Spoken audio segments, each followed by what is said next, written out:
You're watching Ladies in the Locker Room. We'll be right back.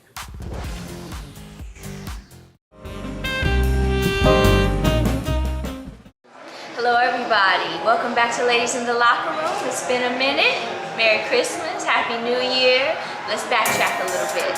We were talking about that next Indiana Pacers Miami Heat game on December 28th. It was amazing. The Pacers were leading by at least 14 points the entire game, but quietly Cameron had 4 fouls in the background, so they figured out how to foul him. By the end of the third quarter, that lead was down to 7 points. D-Wade came in the game and just changed the energy. He dunked on him. Oh my goodness, LeBron passed to Bosh. He made a 3-pointer, and then of course Ray Allen stepped up and did one of those fourth quarter 3-pointers, which we all love. He makes baskets. He is 92% at the free throw line. They wound up winning 97 to 94. Paul George walked off cussing because LeBron did grab him by the waist at the end of the game, but you know what, Paul? Welcome to the big league. Also, today I got on my red shawty for the Hawks. The Hawks are falling number 3 in the Eastern Conference. They went into overtime 3 games straight, including with the Charlotte Bobcats. Paul Millsap, 33 points. Now, just to put that into perspective, Kevin Durant got 33 points, okay, in that blowout game against Houston, where they beat them 117 to 86. But anyway, back to the Hawks. Not only is Paul Millsap just absolutely falling, Lou got 24 points and the man has D. He went to the foul line about 4 times in 20 seconds. They're doing so great. And Mike Scott is coming up with those 3-pointers with Al Horford out. As a matter of fact, they got 16 3-pointers that game, and the franchise record is 18. So go Hawks, enjoying watching them. Also, clearly, Stoudemire is okay. Love my man Melo. Never give up. Never give in. They beat the Heat. Now, LeBron was limping a little bit, and of course, J.R. Smith was out because of his $50,000 shoestring shenanigans. But Carmelo, at the last 30 seconds, he took his time and he dunked in LeBron's face. And they wound up winning 102 to 92. So go Knicks. The injuries keep coming. Everybody that was in is now back out. Kobe back out with the knee. Westbrook back out with the knee. Even Chris Paul is out with the knee. Brooke Lopez has a broken foot. Nash is still out. These injuries are really blowing my mind. We'll see what's going to happen for the rest of the season. Today, I'm going to change my Ho Baby into Go Baby. And I'm going to say Go Baby to the Brooklyn Nets for the greatest comeback I've seen in a while. Never give up, never give in.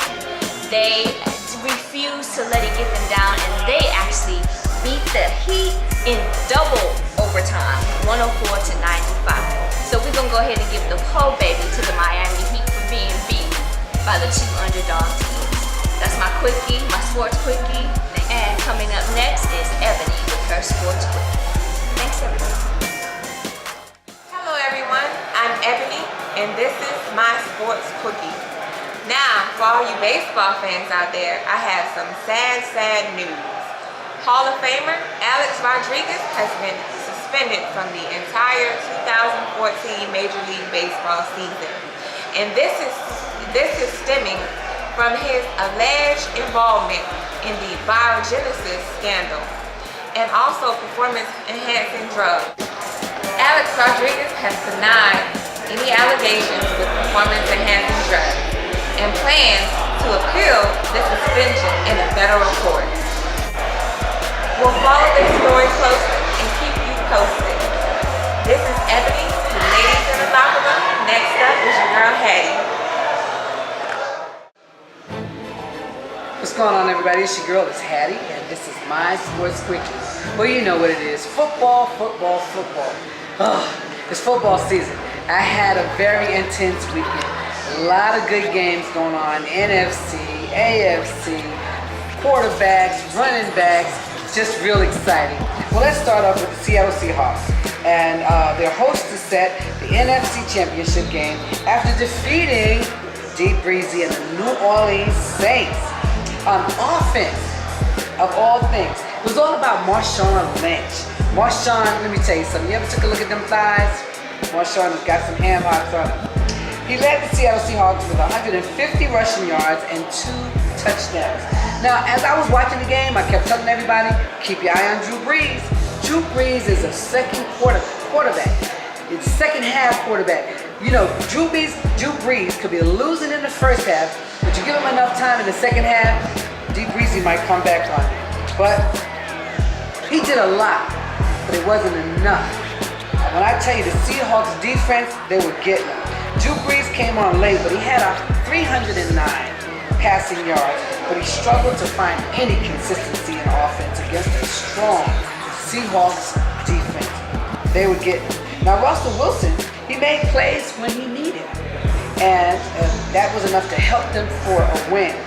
He completed only half of his passes, 9 of 18, and finished with only 103 yards.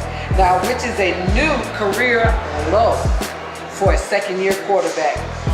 Now, the 49ers game, Kaepernick, how does he do it? Let me tell you. Yeah, Carolina. I was looking for Carolina to do a little bit more. Cam, poor baby. That's all I gotta say for Cam Newton.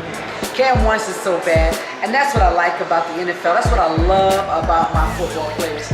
I see their passion, I see their desire, and people's like, oh, did you see Cam Newton crying? I cried with him, because he wanted it. And I love players who really want it. They want it, and he wanted it. I wanted it for him too. But Kaepernick lifts the 49ers, Panthers 23-10 over Carolina. He outplayed, he out-quarterbacked, everything. You know, his counterpart, you know, Cam Newton, with throwing 1 touchdown pass and running for another. People keep forgetting Kaepernick can run. He can run. The 49ers defeated Carolina to advance to an NFC title game for the 3rd straight year. Now, Kaepernick completed 15 of 28 passes for 196 yards. Now, the divisional playoff win, Newton finished with 267 yards. Cam ain't no joke. Cam was playing. It just wasn't enough to make it happen.